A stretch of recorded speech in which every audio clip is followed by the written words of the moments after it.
পবিত্র, নেককার, চরিত্রবান, পর্দানসীন, সতী সাধ্যী স্ত্রী মিলে যাওয়া, আল্লাহর কসম, এটা জীবনের সবচেয়ে বড় প্রশান্তি, সবচেয়ে বড় আনন্দ, সবচেয়ে বড় সান্ত্বনা। আর সেটা মিলবে না বাপ।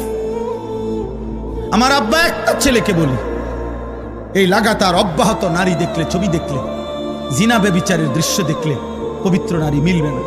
এটা আল্লাহর ওয়াদা, কোরআনের ওয়াদা। আয-যানি লা ইয়ানকিহু ইল্লা যানিয়াতান আও মুশরিকা। আল্লাহ কোরআনে বলছে ব্যভিচারী পুরুষ তার কপালে বিবাহিত, সে যাকে করবে সেটা দুইটাই হবে। আল্লাহ পাক বলছে হয় জানিয়া, আরেকটা ব্যভিচারিণী নারী, আও মুশরিকা, অথবা কোনো মুশরিক নারী। কসম খোদার, কোরআন শরীফের আয়াত। ওয়াজ-জানিয়াতু লা ইয়ানকিহুহা ইল্লা জানিন আও মুশরিকুন। আল্লাহ বলছে, এবং কোন নারী যদি ব্যভিচারী হয়, নারী যদি চরিত্রহীন হয়, আল্লাহ ওয়াদা দিছে ওর কপালে স্বামী জুটবে যেটা, এটার পরিচয় হবে দুইটা, হয় সে ব্যভিচারী পুরুষ আর নয়তো মুশরিক।